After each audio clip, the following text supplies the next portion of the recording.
யாராகிலும் சுவிசேஷத்தை கேட்ட தேவனுடைய சபைக்கு வருவார்கள் என்று சொன்னால் వారిని కూడా ఓడలోకి స్వీకరించడానికి దేవుడు సిద్ధపరచి ఉంచాడు. அவர்களையும் பேழைக்கு அழைக்கும்படியாக அவர் ஆயத்தப்படுத்தி வைத்திருக்கிறார். కాబట్టి వారు సిద్ధపడలేదు. ஆகையால் அவர்கள் ஆயத்தப்படவில்லை.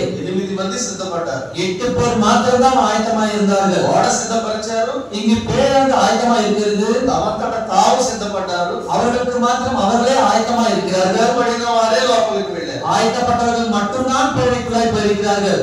పరలోక రాజ్యం గురించి ప్రభు చాలా ఉపమానాలు చెప్పారు. பரலோக ராஜ்யத்தை குறித்து அநேகமான உபமானங்களை தேவன் சொல்லியிருக்கிறார். మత్తయి సువార్త 25వ అధ్యాయంలో 10 మంది కన్యకల విషయం ప్రభు మాట్లాడాడు. மத்தேயு எழுதின சுவிசேஷம் 25ஆம் வசனத்திலே அந்த கன்னிகையை குறித்து தேவன் பேசுகிறார். 25వ అధ్యాయము 25ஆம் அதிகாரம்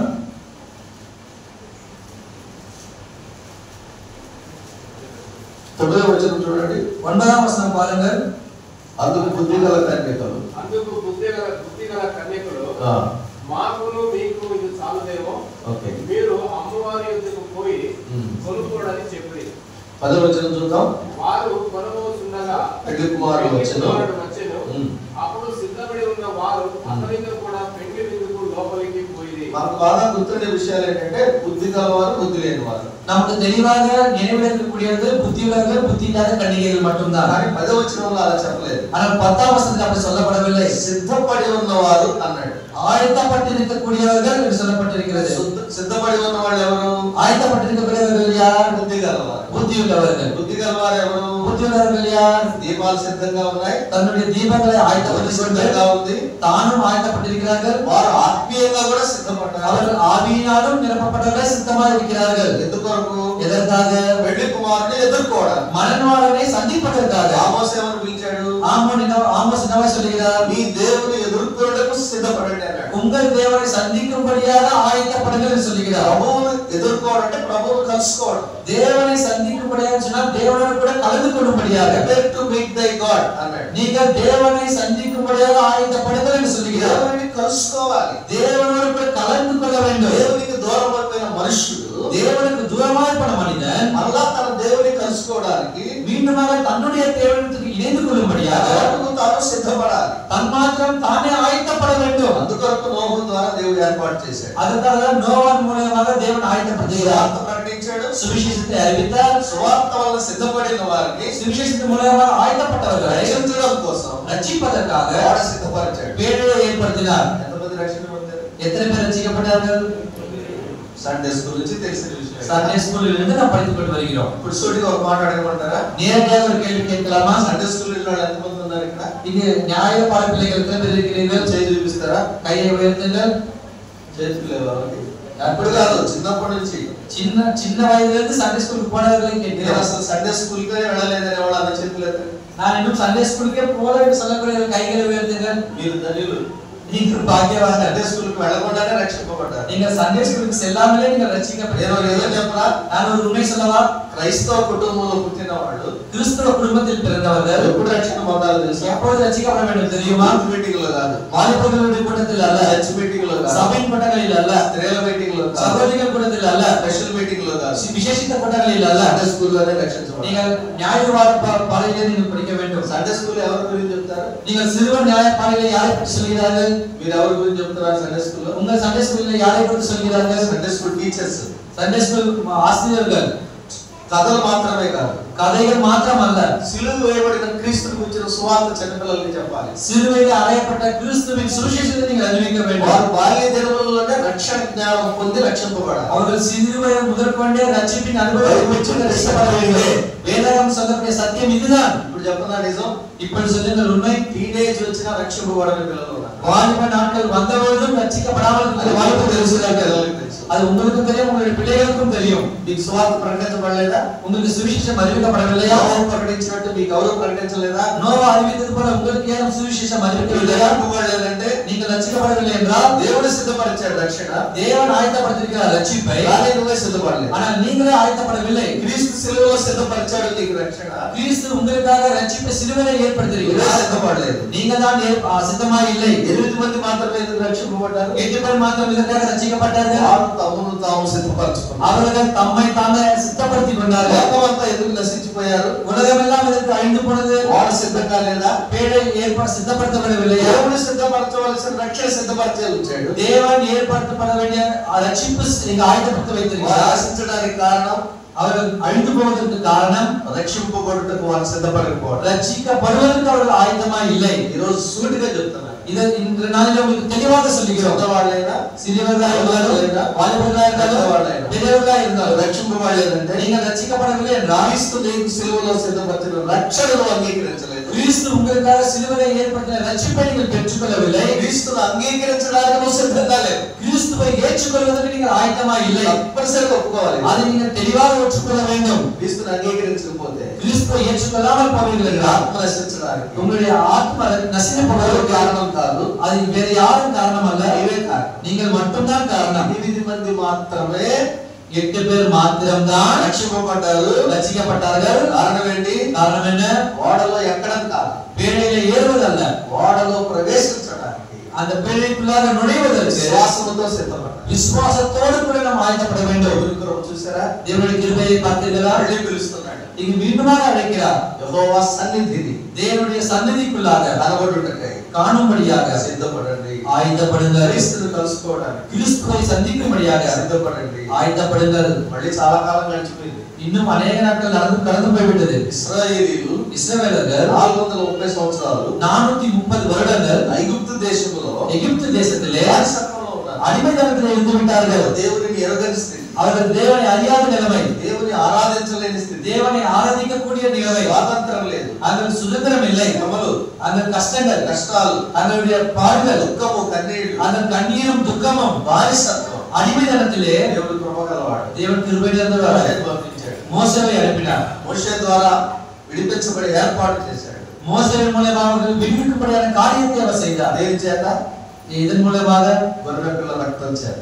ஆட்டுக்குட்டியின் ரத்தத்தின் மூலமாக, నోహు ద్వారా நோவாவின் மூலமாக, ఓడలో ప్రవేశించడం ద్వారా, பேழைக்குள்ளாக செல்லும்படியாக మోషే ద్వారా, மோசேவின் மூலமாக, గొర్రె పిల్ల రక్తము ద్వారా ஆட்டுக்குட்டியின் ரத்தத்தின் மூலமாக విమోచింపబడ్డారు. நீங்கள் மீட்டுக் கொள்ளும்படியாக దేవుడు రక్షణ మార్గం ఏర్పాటు చేశాడు. தேவன் ரட்சிப்பின் வழியை ஏற்படுத்துகிறார். నిర్గమకాండం 12వ అధ్యాయంలో யாத்திராகமம் புத்தகம் 12ஆம் அதிகாரம் వారికి ఆ విధానం నేర్పించాడు. அவருக்கு அந்த முறையை தெரியப்படுத்துகிறார். ప్రతి ఇంటి వారు ஒவ்வொரு குடும்பத்தாரும் నిర్దోషమైన ఏడాది గొర్రె పిల్లను తీసుకురావాలి. குற்றமில்லாத ஒரு மாதத்தின் ஆட்டுக்குட்டியை கொண்டு வர வேண்டும். 6వ వచనంలో చెప్పాడు. 6ஆம் வசனத்தில் சொல்கிறார், నిర్దోషమైన குற்றமில்லாத ఏడాది మగ పిల్లను తీసుకోవాలని. அந்த மாதத்தின் முதல் గొర్రెల నుండి మేకల నుండి దాన్ని తీసుకురావచ్చు. ஆடுகள் இரண்டும் அந்த கன்றுகளில் இருந்தும் 2 கொண்டு வர வேண்டும் என்று சொல்கிறார். 7వ వచనంలో 7ஆம் வசனத்தில் ఈ నెల 14వ దినమున இந்த வருடத்தின் 14ஆம் நாளிலே వరకు 14వ దినం వరకు 14ஆம் தினம் మీరు வரைக்கும் దాన్ని ఉంచుకోవాలి. நீங்கள் அதை வைத்துக் கொள்ள வேண்டும். 14వ దినం సాయంకాలము 14ஆம் நாளின் மாலை வேளையிலே దానిని వధించాలి. அதை நீங்கள் புசிக்க வேண்டும். ఇది పస్కా అన్నాడు. இதுதான் பஸ்கா என்று சொல்கிறார். పస్కా అంటే பஸ்கா என்றால் దాటిపోవడం. தாண்டி போவது, మరణము దాటిపోతుంది. மரணத்தை தாண்டி செல்வது. మరణ దూత மரணத்தின் தூதன் దాటి వెళ్తాడు. தாண்டி போக வேண்டும். గొర్రెపిల్ల రక్తమును இந்த ஆட்டுக்குட்டியின் ரத்தத்தை వారి నివాసములకు அவருடைய இல்லத்தண்டையில் పై నిలువుకి அந்த மேல் சுவற்றிலே పై అడ్డుకమ్మికి அந்த முதல் சவுரிலே 2 నిలువు కమ్ములకు அந்த 2 மரத்திலேயும் చమరాలి. அவர்கள் நிலுவாக అప్లై చేయాలి. அதை அவர்கள் பூச வேண்டும். ఆ రాత్రి அந்த இரவில் దేవుడు సంచరిస్తాడు. தேவன் அங்கு சுற்றி கொண்டிருப்பார். ఎవరి నివాసముల మీద யாருடைய இல்லத்தண்டையிலே గొర్రెపిల్ల రక్తము కనబడదో ஆட்டுக்குட்டியானுடைய ரத்தம் தென்படவில்லையோ ఆ ఇంటిలోని ప్రథమ ఫలం చంపివేయబడతాడు. அந்த இல்லத்தில் இருக்கக்கூடிய முதல் பிறந்த மகன் கொன்று போடப்படுவார். ఈ విషయం இந்த காரியத்தை ఇశ్రాయేలీయులకు இஸ்ரவேலருக்கும் ఐగుప్తీయులకు కూడా எகிப்தியருக்கும் ప్రకటించబడింది. தெரியப்படுத்தப்பட்டது. ఐగుప్తీయులు எகிப்தியர்களோ ఆ విషయాన్ని అంగీకరించలేదు. அந்த காரியத்தை ஏற்றுக்கொள்ளவில்லை. ఇశ్రాయేలీయులు இஸ்ரவேலர்களோ ప్రతి ఇంటి వాడు ஒவ்வொரு குடும்பத்தாரும் దోషమైన அந்த குற்றமில்லாத గొర్రెపిల్లను ஒரு மாதத்தின் அந்த ஆட்டுக்குட்டியை మొదటి నెల முதல் மாதத்தில் 14వ దినమున 14ஆம் நாளில் వధించారు. அதை அடித்தார்கள். ఆ రక్తము చాటున அந்த ரத்தத்தின் மூலமாக దాగుకున్నారు. அவர்கள் அந்த ரத்தத்தின் பின்னாக மறைத்துக் ఆ கொண்டார்கள். రాత్రి அந்த இரவில் దేవుడు సంచరించాడు. தேவன் சஞ்சரித்தார். ఐగుప్తి గృహములలో ప్రతి ఒక్క ఇంటిలో ఒక శవం ఉంది. எகிப்து குடும்பத்தார் ஒவ்வொரு வீட்டிலேயும் ஒவ்வொரு பிணம் கிடைக்கிறது. 12:30 చాలా గొప్ప మాట ఉంది. 12ஆம் அதிகாரம் 30ஆம் வசனத்துல ஒரு பெரிய வார்த்தை உண்டு. శవము లేని ఇల్లు ఒక్కటైనా లేదు. அங்க பிணமில்லாத குடும்பம் ஒன்றும் இல்லைன்னு சொல்லப்பட்டிருக்கிறது. ఆ చిన్న మాట చాలా అవసరం. அந்த ஒரு வார்த்தை போதும். ఐగుప్తీయుల గృహములలో எகிப்தியரின் வீட்டிலே శవము లేని ఇల్లు ఒక్కటైనాను లేదు. சாவில்லாத ஒரு வீடும் இல்லதா இல்லை என்று நாம் பார்க்கிறோம். ఇశ్రాయేలీయుల నివాసములలో இஸ்ரவேலின் குடும்பத்திலே ఒక్కడైనా చనిపోలేదు. ஒருவரும் மரித்து போகவில்லை. చూసారా? பார்த்தீர்களா? దేవుని మాట విని సిద్ధపడిన ఇశ్రాయేలీయులు రక్షణ పొందారు. தேவனுடைய வார்த்தையை கேட்டு ஆயத்தப்பட்ட இஸ்ரவேலர்கள் ரட்சிப்பை பெற்றார்கள். యెహోవా మాట వినని ఐగుప్తీయులు ఫరో మొదలుకొని బండ్రోతు వరకు ప్రతి ఇంటిలోనే మరణం. இங்கு தேவனுடைய வார்த்தையை கேளாத இந்த எகிப்தனுடைய வாழ்க்கையிலே பார்வோன் முதற்கொண்டு அந்த அடிமையாக இருக்கக்கூடிய எல்லோருடைய வீட்டிலேயும் சாவு கிடந்தது. ఈ రోజు మనకు రక్షణ గొర్రెపిల్ల ద్వారా, இன்று நாளிலே நமக்கு ரட்சிப்பு ஆட்டுக்குட்டியின் மூலமாக, గొర్రెపిల్ల రక్తం ద్వారా, ஆட்டுக்குட்டியின் ரத்தத்தின் மூலமாக தான். ఎవరా గొర్రెపిల్ల? யாரது ஆட்டுக்குட்டி? మనందరికీ బాగా తెలుసు. நமக்கு எல்லோருக்கும் தெரியும். యోహాను పరిచయం చేశాడు. யோவான் நமக்கு தெரியப்படுத்துகிறார். బాప్తిస్మ యోహాను ஞானஸ்நானம் கொடுக்கக்கூடிய யோவான் లోక పాపమును మోసుకొని పోవు உலக பாவத்தை சுமந்து செல்லக்கூடிய దేవుని గొర్రెపిల్ల, தேவ ஆட்டுக்குட்டி. చూసారా? లోక పాపములను మోసుకొని పోవు దేవుని గొర్రెపిల్ల. பார்த்தீர்களா? இதோ உலகத்தின் பாவத்தை சுமந்து தீர்க்கக்கூடிய தேவ ஆட்டுக்குட்டி என்று சொல்கிறார். నడుచుచున్న యేసును చూపి అన్నాడు. இதோ நடந்து போகக்கூடிய இயேசுவை காண்பித்து என்று சொல்கிறார். యోర్దాను నది ఒడ్డున ప్రభు నడుస్తున్నాడు. இதோ அந்த யோர்தான் நதி ஓரமாய் நடக்கக்கூடிய இயேசுவை అక్కడ பார்க்கிறோம். ఉన్న ఇశ్రాయేలీయులందరికీ చూపించాడు. அது இருக்கக்கூடிய இஸ்ரவேல் எல்லோருக்கும் காண்பிக்கிறார். గొర్రెపిల్లని ఎందుకు అన్నాడు? அது ஆட்டுக்குட்டி என்று எதற்கு சொல்கிறார்? మీరు ప్రతి పస్కా పండుగకు గొర్రెపిల్లను వధిస్తున్నారు. நீங்கள் எல்லா பஸ்கா பண்டிகைக்கும் ஒரு ஆட்டுக்குட்டியை நீங்கள் அடிக்கிறீர்கள். పాపం మారడం లేదు, విడిచిపెట్టడం లేదు. உங்களுடைய பாவம் மாறுகிறதும் இல்லை, நீங்கள் அதை விட்டு விலகுகிறதும் இல்லை. ఇశ్రాయేలు పండుగలు చేస్తారు చేయరా? இஸ்ரவேலர்கள் செய்கிறார்களா இல்லையா? వారికి 7 పండుగలు ఉన్నాయి. அவர்களுக்கு 7 பண்டிகைகள் உண்டு. లేవీకాండం 23వ అధ్యాయంలో லேவியராகமம் 23ஆம் அதிகாரத்திலே మొట్టమొదటి ముఖ్యమైనది పస్కా పండుగ. முதல் பண்டிகை பஸ்கா பண்டிகை. అబీబు నెల அபீபின் மாதத்திலே 14వ తారీఖు 14ஆம் தேதியிலே ప్రతి సంవత్సరం ஒவ்வொரு வருடமும் ప్రతి ఇంటి వారు ஒவ்வொரு குடும்பத்தாரும் గొర్రెపిల్లను తీసుకొస్తారు, వధిస్తారు. ஆட்டுக்குட்டியை கொண்டு வருவார்கள், அடிப்பார்கள். వధించిన తర్వాత ఏం చేస్తారు? அது அடித்த பின் என்ன ఆ செய்கிறார்கள்? మాంసంతో విందు చేసుకొని తింటారు. அந்த மாம்சத்தின் மூலமா அவர்களே விருந்து செய்து அவர்களே புசிக்கிறார்கள். పండుగ హ్యాపీగా సంతోషంగా ఉందా? அவர்கள் சந்தோஷமா இருக்கிறார்களா? కష్టంగా ఉందా? கஷ்டத்தோடு இருக்கிறார்களா? పండుగ అంటే సంతోషమే. பண்டிகை என்றால் சந்தோஷம் தான். దేనికి? எதற்காக? గొర్రెపిల్ల మాంసం తినొచ్చు. ஆட்டுக்குட்டியின் மாம்சத்தை அவர்கள் புசிக்க முடியும். పాపమును గురించిన పశ్చాత్తాపం ఉందా? பாவத்தை குறித்து பச்சாத்தாபம் இருக்கிறதா? పశ్చాత్తాపం లేదు. பச்சாத்தாபம் இல்லை. పాపక్షమాపణ లేదు. மனம் திரும்புதல் இல்லை. అందుకు మళ్ళీ దేవుడు அதற்காக தேவன் மீண்டுமாக కుమారుని పంపించాడు. தன்னுடைய குமாரனை அனுப்புகிறார். యేసుప్రభు వారు ఏం నేర్పించారు? இயேசு கிறிஸ்து எதற்காக அனுப்புகிறார்? లూకా సువార్త லூக்கா எழுதின சுவிசேஷம் 22వ అధ్యాయం 22ஆம் அதிகாரம் 7వ వచనం. 7ஆம் வசனம். పస్కా పశువును వధింపవలసిన పులియని రొట్టెల దినము రాగా యేసు పేతురు యోహానును చూచి మీరు వెళ్ళి మనము భుజించుటకై పస్కాను మన కొరకు సిద్ధపరచండి వారితో చెప్పాను. ఇప్పుడు ప్రభువు కూడా ఆయన కూడా ఇశ్రాయేలీయుడిగా వచ్చాడు, యూదా గోత్రంలో వచ్చాడు. அவருக்கு இயேசு கிறிஸ்துவானவர் இஸ்ரவேலாகவும் யூதா கோத்திரத்திலிருந்து வந்திருக்கிறார். ఆయన ధర్మశాస్త్రంలో ఉన్నవన్నీ నెరవేర్చాడు. அவர் நியாய பிரமாணத்தில் எல்லாவற்றையும் நிறைவேற்றினார். 8వ దినమున సున్నతి చేయబడ్డాడు. 8ஆம் நாளிலே சுன்னதி செய்யப்பட்டார். పండుగలన్నీ ఆచరించాడు. எல்லா பண்டிகையும் அவர் ஆசரித்து வந்தார். అన్నింటిలోకి ప్రాముఖ్యమైన ఒక పండుగను ఆ రోజు నెరవేర్చి ఇక ఎన్నటికీ ఆ పండుగ చేయాల్సిన అవసరం లేకుండా చేశాడు. ஆனால் பண்டிகையை எல்லாற்றிலும் முக்கியமான பண்டிகையை செய்து இது நிமித்தம் இதை நீங்கள் செய்ய போகிறதில்லை என்று அவர் சொல்கிறார். ధర్మశాస్త్ర క్రియలు ఏవి మరలా చేయవలసిన అవసరం లేకుండా చేశాడు. நியாய பிரமாணத்தின் கிரியைகள் இனி நீங்கள் எதுவும் செய்ய போகிறதில்லை என்று அவர் சொல்லிவிட்டார். తన మరణం ద్వారా அதுதான் அவர் செய்த காரியம். అందుకని పస్కాను సిద్ధపరచమన్నాడు. அதற்காக பஸ்காவை ஆயத்தம் பண்ணுங்கள் என்று சொல்கிறார். శిష్యులను పంపించి ఒక పట్టణంలో మేడగదిలో పస్కాను సిద్ధపరిచాడు. சீஷர்களை அனுப்பிவிட்டு ஒரு பட்டணத்திலே அந்த வீட்டு மாடியிலே அதை ஆயத்தப்படுத்தணும்னு சொல்கிறார். 13వ వచనంలో చూడండి. 13ஆம் வசனத்திலே பாருங்கள். వారు వెళ్ళి ఆయన తమతో చెప్పినట్టు కనుగొని పస్కాను సిద్ధపరిచిరి. ఆ పట్టణానికి వెళ్ళారు. ఒక వ్యక్తి కనిపించాడు. அந்த பட்டணத்துக்கு போகிறார்கள். ஒரு மனிதர் காணப்படுகிறார். మేడగది చూపించాడు. அந்த அவர் மேல் வீட்டை காட்டுகிறார். మేడగదిలో மேல் வீட்டிலே పస్కాను సిద్ధపరిచారు. பஸ்காவை ஆயத்தப்படுத்துகிறார்கள். అంటే గొర్రెపిల్ల அப்படின்னு சொன்னா ஒரு ஆட்டுக்குட்டி, తర్వాత రొట్టె, அப்படின்னு சொன்னா ஒரு அப்பம். అది ఇశ్రాయేలులకు నెరవేర్చేది. அது இஸ்ரவேலுக்கு செய்யக்கூடிய ஒரு காரியம் தான். కానీ ప్రభువు దాని ఒక కొత్త పద్ధతిలో నేర్పించాడు. ஆனால் கிறிஸ்துவானவர் அவர்கள் ஒரு புதிய முறையை அவர்கள் காண்பிக்கிறார். మాంసం తీసుకోలేదు, அவர் அந்த மாம்சத்தை எடுத்துக்கொள்ளவில்லை, రక్తం తీసుకోలేదు, அவர் ரத்தத்தை எடுத்துக்கொள்ளவில்லை, రొట్టెలు తీసుకున్నాడు, அவர் அப்பத்தை எடுத்துக்கொண்டார், ద్రాక్షరసం తీసుకున్నాడు. திராட்சரசத்தை எடுத்துக்கொண்டார். అది సాదృశ్యం, அது மாதிரி, మాదిరి, ఉదాహరణ. அது ఉదాహరణமாக రొట్టెలు తీసుకున్నాడు, அப்பத்தை எடுத்துக்கொண்டார். இது నా శరీరం, என்னுடைய சரீரம், మీ కొరకు உங்களுக்காக ఇవ్వబడుచున్న பிற்கப்படக்கூடிய నా శరీరం, என்னுடைய சரீரம். పాత్ర తీసుకున్నాడు, ஒரு பாத்திரத்தை ఇది నా எடுத்துக்கொண்டார். రక్తం, இது என்னுடைய ரத்தம், మీ పాపముల కొరకు உங்களுடைய பாவத்திற்காக దింపబడుచున్న சந்திக்கப்பட போகிற నా నిబంధన రక్తం. என்னுடைய నిబంధనైన రక్తం. వాళ్ళకి ఆశ్చర్యంగా ఉంది. அவருக்கு ஆச்சரியமா இருக்கிறது. ఇప్పటి వరకు వాళ్ళు ఆచరించిన పండుగలన్నింటిలో இப்பொழுது வரைக்கும் அவர்கள் ஆச்சரித்து வந்த பண்டிகைகளிலே గొర్రె పిల్ల మాంసం తిన్నారు, ஆட்டுக்குட்டியுடைய மாம்சத்தை அவர்கள் புசித்தார்கள். కానీ ఈ రోజున ప్రభు రొట్టె చూపిస్తున్నాడు. ஆனால் இன்று தேவன் அப்பத்தை காண்பிக்கிறார். అంటే ఇప్పటి నుండి அவர் சொன்னால் இந்த பொழுதிலிருந்து గొర్రె బలి అక్కర్లేదు, இங்கு ஆட்டுக்குட்டியுடைய இங்கு அடிக்கிறது தேவையில்லை, నేనే బలి అవుతున్నాను, அதற்கு பதிலாக நானே மரிக்க போகிறேன், నా రక్తం చిందిస్తున్నాను. என்னுடைய ரத்தத்தை நான் சிந்த போகிறேன். మత్తయి సువార్త மத்தேயு எழுதின சுவிசேஷம் 26వ అధ్యాయం 26ஆம் அதிகாரம் 28వ వచనం. 28ஆம் వచనం. ఇది నా రక్తం అనగా పాప క్షమాపణ నిమిత్తం అనేకుల కొరకు చిందింపబడుతున్న నా ఇది నిబంధన రక్తం. చూసారా, பார்த்தீர்களா? ఆయన ఆ తెల్లవారి మరుసటి దినమున ఆయన అందరు చూసేట్టు బలి కాబోతున్నాడు. அவர் அடுத்த நாளிலே எல்லோரும் பார்க்கக்கூடிய விதத்திலே அவர் மரணிக்க போகிறார். ఆ రాత్రి ఆయన సాదృశ్యం ఇచ్చాడు. அந்த இரவு நேரத்திலே அவர் மாதிரியை அவர்களுக்கு கொடுக்கிறார்.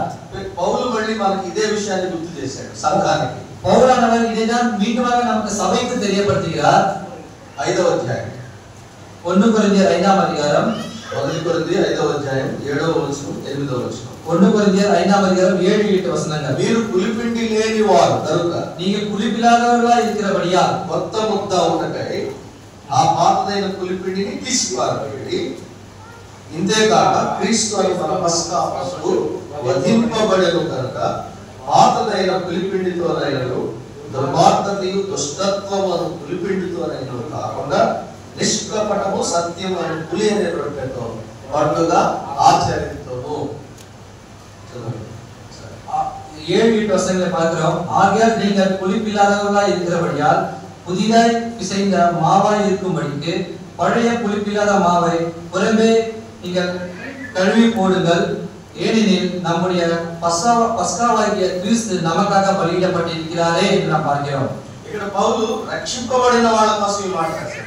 இங்கு பவுலானவர் ரட்சிக்கப்பட்டவர்களாக சொல்லுகிறார். సువార్త ప్రకటించినప్పుడు சுவிசேஷத்தை அறிவித்த பொழுது యేసుక్రీస్తు రక్తమును విశ్వసించాలి అని రాశాడు. இயேசு கிறிஸ்துவினுடைய ரத்தத்தை நீங்கள் விசுவசிக்க வேண்டும் என்று எழுதியிருக்கிறார். రోమపత్రిక 3వ అధ్యాయం ரோமர்கள் நிருபம் 3ஆம் அதிகாரம் 26వ వచనం. 26ஆம் வசனம்.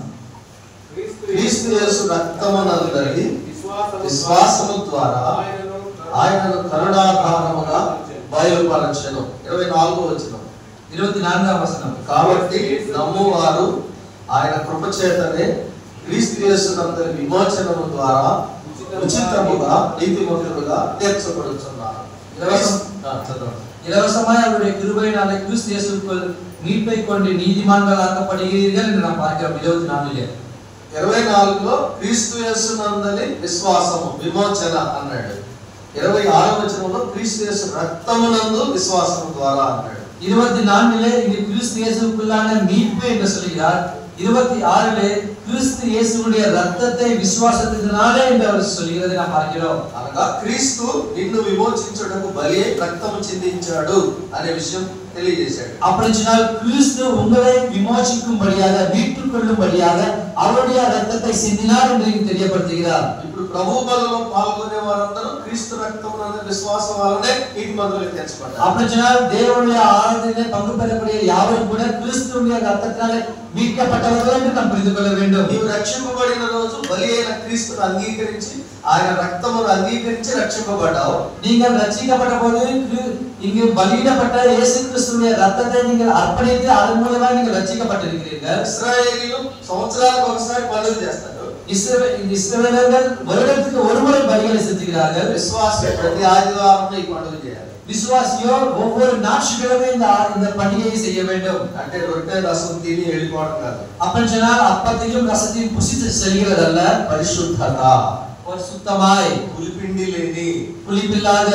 ఆ పులుపు అంటే దుర్మార్గత, దుష్టత్వం. இந்த புளிப்பு என்று சொல்லும்போது இங்கே கஷ்டமான காரியங்களை நாம் பார்க்கிறோம். 11వ అధ్యాయం 11ஆம் அதிகாரம் మొదటి పత్రిక கொரிந்தியர் நிருபம் 11ஆம் அதிகாரம் 17వ వచనం. 17ஆம் வசனம்.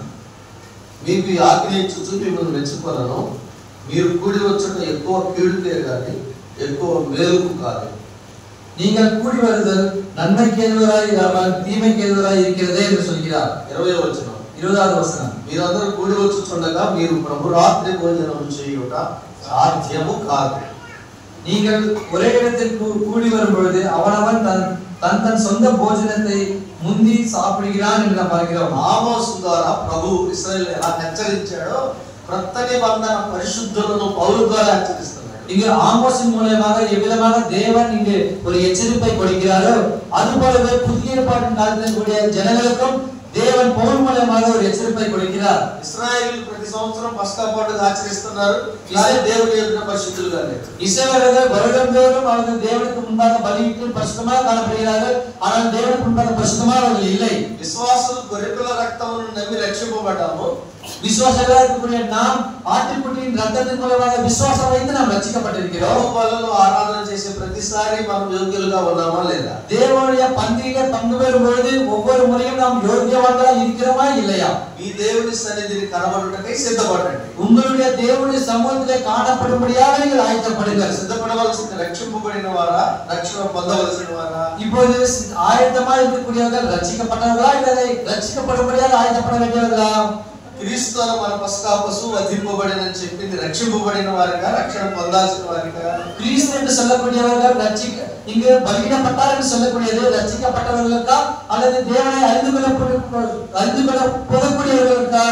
రోమపత్రిక 3వ అధ్యాయం 24-26 వచనాలు రక్షింపబడవలసిన వాళ్ళకి.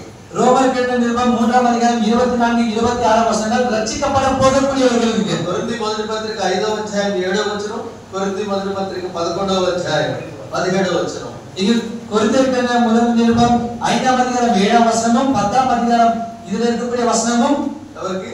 யாருக்காக? ఇప్పుడు చెప్పండి. ரட்சிக்கப்பட்டவர்களுக்காக. సిద్ధపడవలసింది ఎవరు? இப்போது சொல்லுங்கள், யார் ஆயத்தப்பட வேண்டும்? రక్షింపబడిన వాళ్ళకి. ரட்சிக்கப்பட்டவர்களா? యెహోవా సన్నిధికి రావాల్సిన వారు ఐగుప్తు నుంచి విడుదల పొందిన వారే. இங்கு தேவனுடைய சமூகத்துக்கு வரக்கூடியவர்கள் எகிப்திலிருந்து விடுவிக்கப்பட்டவர்கள் தான். ఇశ్రాయేలీయులే, இஸ்ரவேலர்கள் தான், ఐగుప్తీయులు కాదు. எகிப்தியர்கள் அல்ல.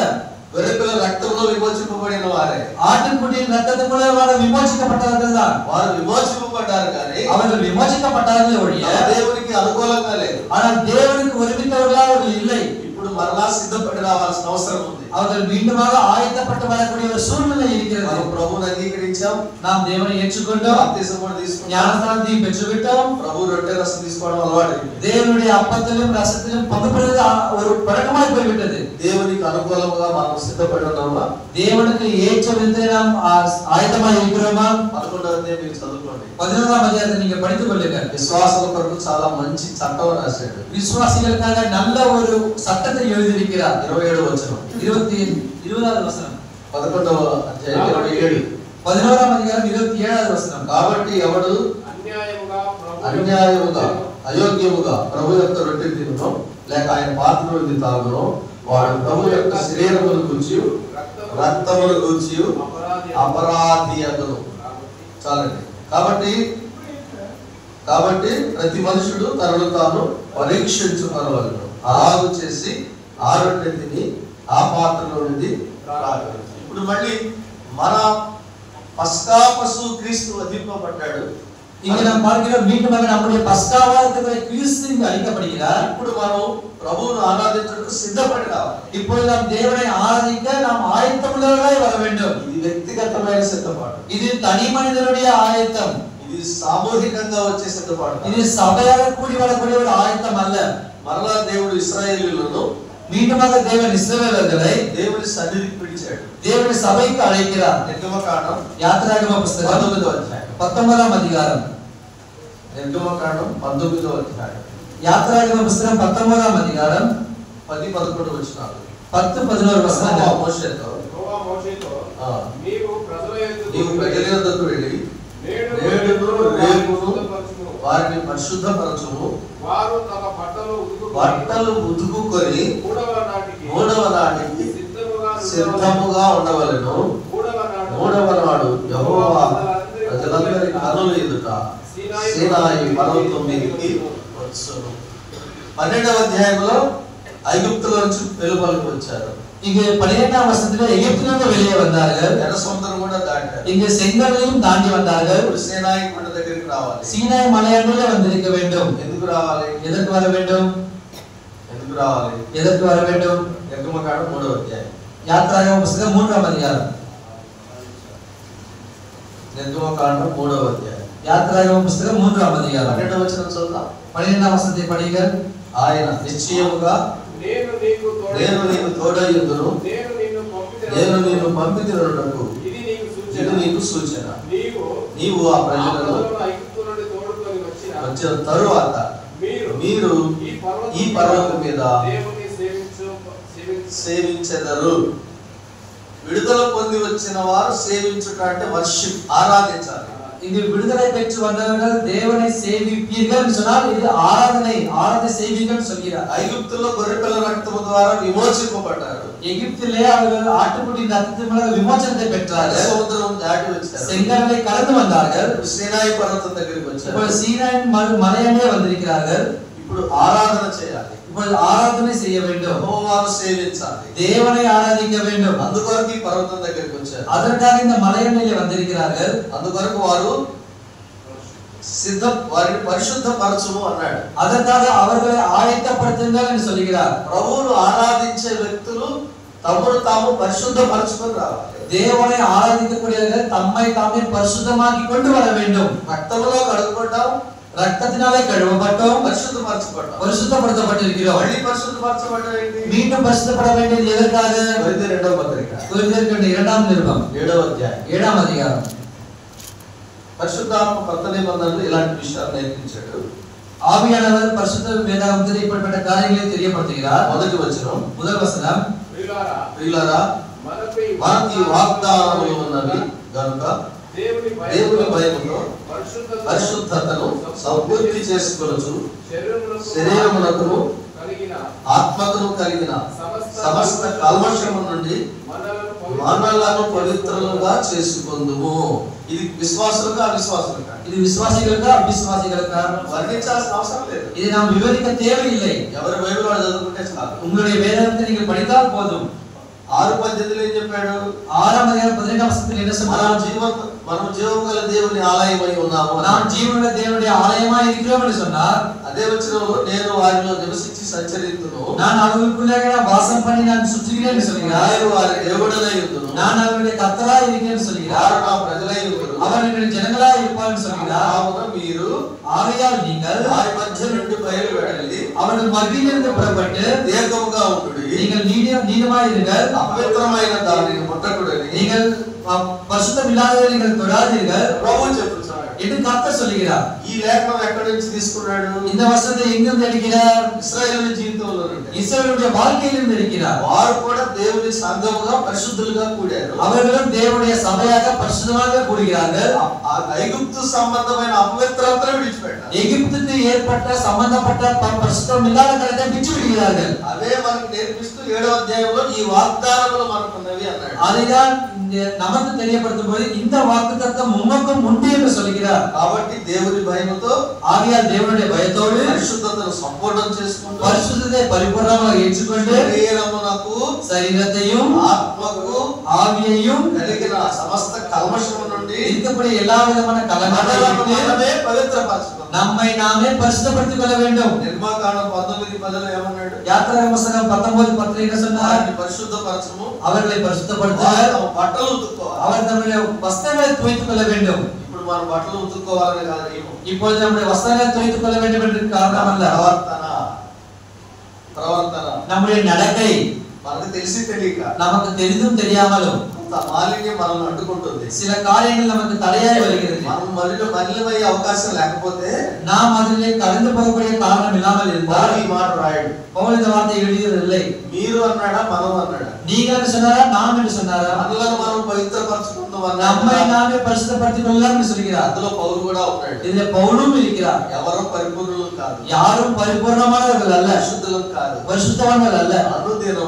அனுதினமும் ప్రభు సన్నిధిలో கர்த்தருடைய சமூகத்தில் వాక్యము చేత வசனத்தினாலே శుద్ధి చేయబడాలి. நாம் சுத்தப்படுத்தப்பட வேண்டும். సిద్ధపాటు అంటే இதுதான் ஆயத்தப்படுத்திக் கொள்வது. ఈ దేవుని సన్నిధిని உங்களுடைய தேவனுடைய சமூகத்தில் காணப்படுவதற்காக సిద్ధపడండి. ஆயத்தப்படுங்கள். Prepare to meet thy God. நீங்கள் தேவனை சந்திக்க ஆயத்தப்படுங்கள். ఎఫ్సీ పత్రిక எபேசியருக்கு நிருபம் 5వ అధ్యాయం 5ஆம் அதிகாரம் 25 నుండి చదవాలి. 25 నుండి படிக்க வேண்டும். కానీ ఒక వచనం చదువుతాను. ஆனால் ஒரு வசனத்தை படிக்கிறோம். పురుషులారా మీరును మీ భార్యలను ప్రేమించండి. అటువలే 5వ అధ్యాయం 26. అటువలే క్రీస్తు కూడా సంఘమును ప్రేమించి అది కళంకమైనను ముడతైనను అట్టిది మరి ఏదైనను లేక పరిశుద్ధమైనది గాను నిర్దోషమైనది గాను మహిమగల సంఘము గాను ఆయన తన ఎదుట దానిని నిలబెట్టుకొనవలెనని వాక్యముతో ఉదక స్నానము చేత దానిని పవిత్రపరచి పరిశుద్ధపరచుకొనగై దాని కొరకు తనను తాను అప్పగించుకొనెను. ఇది సంఘమును గురించిన సిద్ధపాటు. இது சபையை குறித்தான ஒரு ஆயத்தம். ఈ వాక్యం మనందరికీ బాగా కంఠపాఠమే. இந்த பகுதியில நமக்கு எல்லோருக்கும் மனப்பாடமாய் தெரியும். సంఘమును పరిశుద్ధపరచి சபையை பரிசுத்தப்படுத்தி కళంకము లేని கலங்கமில்லாத నిర్దోషమైనదిగా குற்றமில்லாத పరిశుద్ధమైనదిగా பரிசுத்தமுள்ள మహిమగల సంఘముగా மகிமையுள்ள சபையாக ఎదుట నిలబెట్టుకోవాలని அவருக்கு முன்பாக நிறுத்திக் கொள்ள வேண்டும் என்று మొదట రక్తంతో కడిగాడు, முதலாவது ரத்தத்தினாலே கழுவினார். ఇప్పుడు ప్రతిరోజు వాక్యంతో కడుగుతున్నాడు. இப்பொழுது அனுதினமும் வசனத்தினால் கழுவ வேண்டும் என்று சொல்கிறார். కాబట్టి ఇప్పుడు మనం అనుదిన స్నానం. அப்படின்னு சொன்னா நாம் அனுதினமும் குளியல். ఎంతమంది స్నానం చేస్తున్నారు? எத்தனை பேர் குளிக்கிறோம்? అంటే ఈ రోజు మీరు మామూలు స్నానం చేశారని అడగడం లేదు. அப்படி சொன்னா நீங்க சாதாரணமாக குளித்தீர்கள் என்று ఎంతమంది கேட்கவில்லை. వాక్యం చదివారు ఈ రోజు? எத்தனை பேர் வசனத்தை நீங்கள் படித்தீர்கள்? Thank you very much. చాలా చేతులు కనిపిస్తున్నాయి. நிறைய கைகள் காணப்படுகிறது. స్నానం சந்தோஷம். చేసి వచ్చిన వాళ్ళే ఉన్నారు ఇక్కడ. நீங்கள் ஸ்நானம் செய்து வந்தவர்கள் தான் காணப்படுகிறீர்கள். ఎవరికి వారికే తెలుసు அவர்களுக்கே தெரியும் ఎవరు స్నానం చేయలేదు, யாரும் ஸ்நானம் செய்யவில்லை என்று. ఎందుకు ఆ రోజు వాక్యం ధ్యానించాలి? எதற்கு அந்த தினத்திலே அனுதினமும் நாம் படிக்க வேண்டும்? నిర్మలమైన ఉదకం, நீங்க நம்ம பரிபூர்ணமான ஒரு புதிய துவக்கம், స్వచ్ఛమైన నీరు இங்கு குற்றமில்லாத ஒரு நீர் మనకు తెలియకుండానే మనం శుద్ధి చేస్తుంది. நமக்கு தெரியாமலே நம்மை சுத்திகரிக்கிறது. కీర్తనలో 119లో சங்கீதம் 119 9వ వచనం మనందరికీ బాగా తెలుసు. 9వ வசனம் எல்லோருக்கும் தெரியும். యవనస్తులు దేని చేత తమను శుద్ధిపరచుకుందురు? வாலிபர்கள் எதன் மூலமாக தம்மை சுத்திகரித்துக் கொள்கிறார்கள்? వాక్యమును బట్టి உன்னுடைய வசனத்தின்படியாக దాన్ని జాగ్రత్తగా చూసుకోవడం చేతనే కదా. அவர்களை காத்துக் கொள்கிறதுனாலே அல்லவா? అక్కడ యవనస్తులు అంటే అందరూ, அந்த வாலிபர்கள் சொன்னால் எல்லோரும், విశ్వాసులందరూ. விசுவாசிகள் எல்லோரும். ఎలాగైతే మనం స్నానం చేయకపోతే எவ்விதமாக நாம் ஸ்நானம் செய்யாமல் போவோம் என்றால் శరీరము దుర్గంధం అవుతుందో, நம்முடைய சரீரமானது நாற்றம் வீசுகிறதோ, వాక్యం చదవకపోతే, வசனம் படிக்காமல் போனால் మనకు తెలియకుండానే நமக்கு தெரியாமலேயே మన శరీరమునకును, நம்முடைய మన சரீரத்திற்கும் ఆత్మకును, நம்முடைய మన ஆத்மாவிற்கும் మనసుకును நம்முடைய மனதிற்கும் మాలిన్యే ప్రమాదం. இவ்விதமாக அசுத்தம் சேர்ந்து கொள்கிறது. కష్టమా? கஷ்டமா? స్నానం చేయడం కష్టమా? ஸ்நானம் செய்கிறது கஷ்டமா? ఏమిటో కొంతమంది అసలు స్నానం కూడా లేదు. இனவாசிகள் ஸ்நானம் கூட செய்கிறதில்லை. సులభమైన పని కదా, அது சுலபமான ஒரு காரியம் அல்லவா? ఆరోగ్యకరమైన పని కదా, அது ஆரோக்கியமான ஒரு காரியம். ఇచ్చాడు కదా. கர்த்தரே கற்றுக் கொடுத்தார் அல்லவா? దయచేసి தயவு செய்து దేవుడు ఈరోజు గుర్తు చేస్తున్నాడు. தேவன் இந்த நாளில் உங்களுக்கு நினைவூட்டுகிறார். రక్తంతో నిన్ను కడిగాను, என்னுடைய ரத்தத்தை மூலமாக உங்களை சுத்திகரித்து చేశాను. உங்களுடைய பாவத்திலிருந்து உங்களை சுத்திகரித்து ఎందుకంటే எதற்காக என்றால் ఆ రొమ్మును నిన్ను కూర్చోబెట్టు, என்னுடைய மார்பிலே உங்களை வைத்துக் கொள்ளும்படியாக, నేను నిన్ను ఆనుకోవడానికి, நான் உங்களோடு கூட சாய்ந்து கொள்ளும்படியாக, హత్తుకోవడానికి, உன்னை அணைத்துக் கொள்ளும்படியாக, నా సన్నిధికి రావడానికి, என்னுடைய சமூகத்துக்கு வரும்படியாக, ఆ వాక్యములో స్నానం చేసిరా. என்னுடைய வசனத்தினால ஸ்நானம் செய்து வா. రక్తంతో అక్కర్లేదు, ரத்தத்தினால் தேவையில்லை, నా వాక్యము ద్వారా శుద్ధి చేసి என்னுடைய வசனத்தினாலே நீ பரிசுத்தப்படுத்திக் கொள். మీకు గుర్తు చేస్తాను. நான் உங்களை நினைவூட்டுகிறேன். బోయజ్ కళంలో, போயோஜு நாட்களிலே మోయజ్ కళంలో ఉన్నాడు. அவர்களுடைய அவர் களத்துல இருக்கிறார். పొలం. களத்துல இருக்கிறார். రూతును పంపించింది రూத்தை அனுப்பினார்கள். నయోమి కదా. நயோமி அனுப்பினார்கள் அல்லவா? స్నానం చేసి ஸ்நானம் செய்து నూనె రాసుకొని தலையில எண்ணெய் தாய்ச்சி సుగంధ ద్రవ్యంతో சுகந்த வாசனையோடு ఆయన పాద సన్నిధికి వెళ్తారు. அவருடைய பாத சமூகத்துக்கு வந்தார்கள். పాదాల దగ్గరే ఉండాలండి, பாதத்தண்டையிலே இருக்க வேண்டும் என்று. ప్రక్కలో కాదు, பக்கத்தில் அல்ல, పాదాల యొక్క. பாதத்தின் கீழே. మీకు అర్థమైందా? உங்களுக்கு புரிகிறதா? ఆరాధన, ஆராதனை. క్రీస్తు సన్నిధి